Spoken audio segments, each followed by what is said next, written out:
此鲸吞。Berlatar di tanah kering dengan kondisi langit yang cedem, kisah akan diawali dengan diperlihatkan pertempuran dua pasukan besar yang dipimpin oleh Liu Bei, di mana pasukan beliau mulai kalah. Datanglah pasukan kuda putih yang dipimpin pendekar tak terkalahkan juga ditakuti semua lawannya. 白马一从。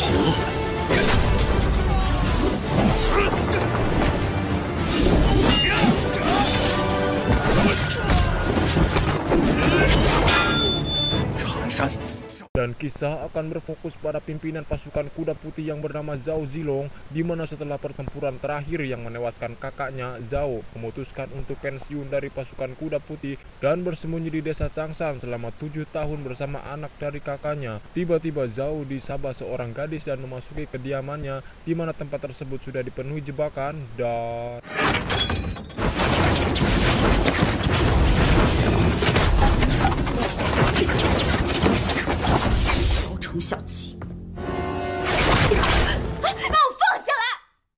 Ternyata gadis tersebut bernama Xiaofan, teman seperjuangannya sewaktu masih di kuda putih. Zhao menanyakan anggota kuda putih yang ternyata sisa 6 orang yang tadinya ribuan orang. Kedatangan Xiaofan untuk mengajak Zhao turun gunung melawan kezoliman, tapi Zhao menolaknya dengan alasan tidak bisa mengingkari janji pada almarhum kakak untuk menjaga anaknya.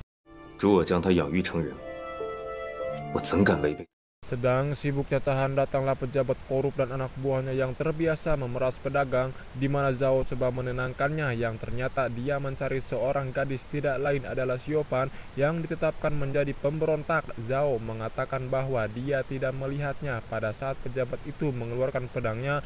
Zhao terpaksa menunjukkan kekuatannya yang membuat semua orang terkejut karena Zhao dikenal sebagai orang biasa.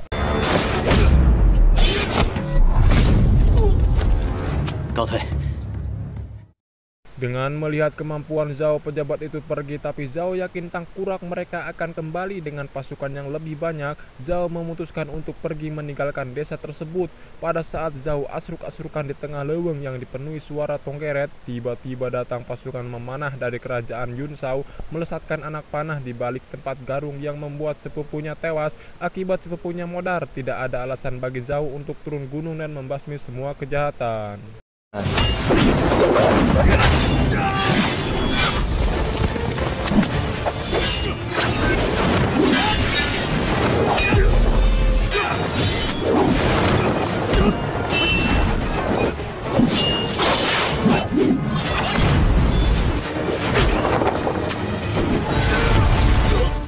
Akibat kemarahan yang tak terkendali, Zhao kalah dari jenderal kerajaan dan dibuang ke jurang, sementara Xiaofan tertangkap dan dibawa oleh mereka. Dan ternyata Zhao masih hidup namun terluka parah, di mana dia ditolong seorang kakek. Zhao teringat keselamatan Xiaofan, ingin pergi ke Changshan untuk menolongnya, namun kondisinya sangat lemah. Kakek itu mengatakan bahwa Changshan sudah habis dibakar oleh mereka. Lalu Zhao dibawa ke kota Yi dan mampir ke tempat makan Temas Rona, di mana di sana ada prajurit seperjuangan Zhao dulu. Namun pada saat si kakek ingin mengenalkan Zhao pada mereka, tiba-tiba Zhao menghilang. Liu Bei yang mengetahui bahwa dia adalah Zhao coba mengejarnya. Akhirnya Liu Bei berhasil menemukan Zhao, di mana dia langsung mengajak bergabung untuk membasmi kezoliman. Setelah berpisah selama 7 tahun, akhirnya mereka bersatu kembali. Pasukan Liu Bei menambah kuat atas gabungnya Zhao. Pada saat cacahan, tiba-tiba dua sahabat mereka berteriak memanggil Zhao untuk mengajaknya bertarung sebagai ucapan selamat datang. Sempat dicegah oleh Liu Bei, tapi mereka tetap memaksa.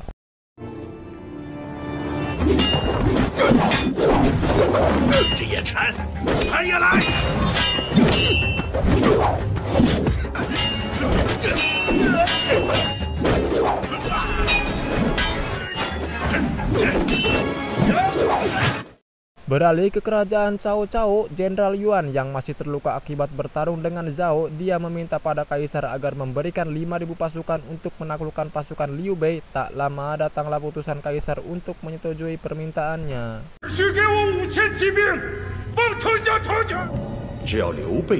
Di malam yang kuek, ada penyusup datang ke markas Liu Bei, di mana dia membakar tempat tersebut dan pasukan Liu Bei coba melindungi dirinya dan... 呀！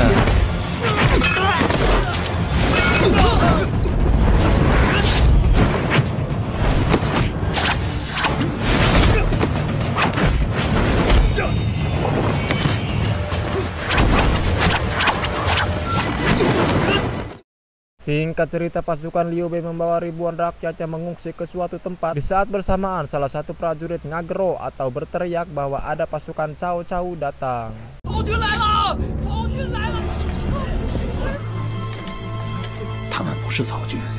Ternyata itu bukan pasukan Cao Cao, melainkan rakyat kecil yang meminta perlindungan pada Liu, tapi salah satu petinggi menolak mereka dengan alasan timbal dan kadahareun tidak cukup. Rakyat itu memohon dengan sangat agar Liu Bei menjadikan mereka bagian dari rakyatnya. Akhirnya Liu Bei memutuskan untuk menerima mereka.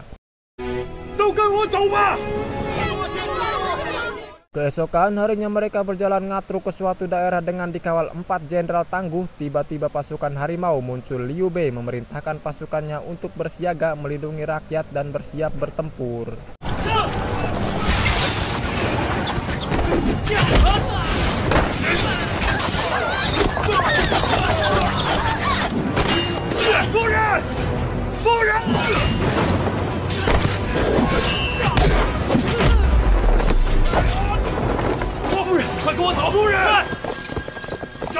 Mereka yang tersisa berhasil melarikan diri dan bersembunyi, namun anak dan istri Liu Bei menghilang, diduga diculik oleh mereka. Liu Bei coba menyusulnya namun dicegah oleh sahabatnya. Akhirnya Zhao menawarkan diri untuk mencari anak dan istri Liu Bei. Zhao juga mengatakan segera pergi menemui Tuan Kongming dan bergabung dengan pasukannya.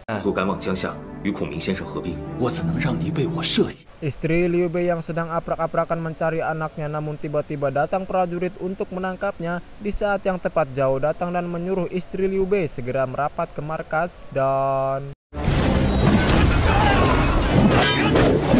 Zhao akhirnya berhasil mengalahkan mereka semua. Dengan keberaniannya, Zhao mendatangi markas para bandit sendirian untuk mencari anak Liu Bei, di mana Zhao berhasil menemukan anak tersebut dan keluar dengan santai untuk menghadapi mereka semua.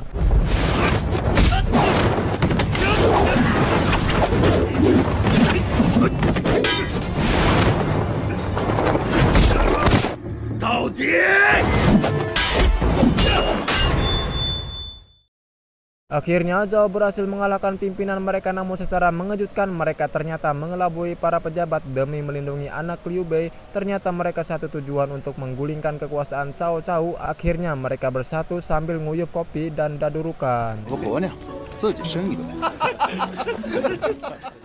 Keesokan harinya mereka asruk-asrukan mengawal Zhao menuju wilayah Jiangxia. Namun di tengah perjalanan mereka menemukan mayat yang menggantung, disusul munculnya pasukan yang ingin membunuh mereka.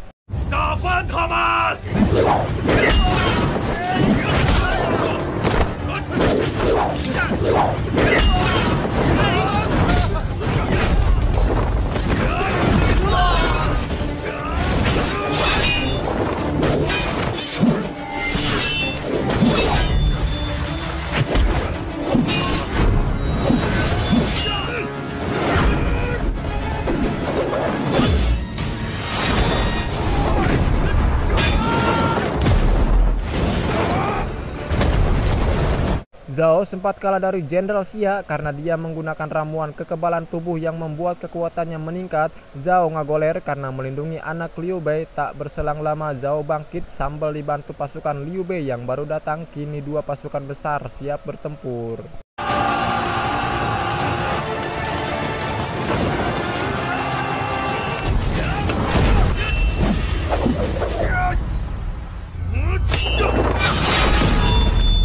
Zhao berhasil menghabisi Jenderal Xia. Anak Liu Bei pun berhasil selamat, namun pasukan Liu Bei bertumbangan tak tersisa. Zhao pun pulang membawa anak Liu Bei yang membuat dia kembali tersenyum bahagia.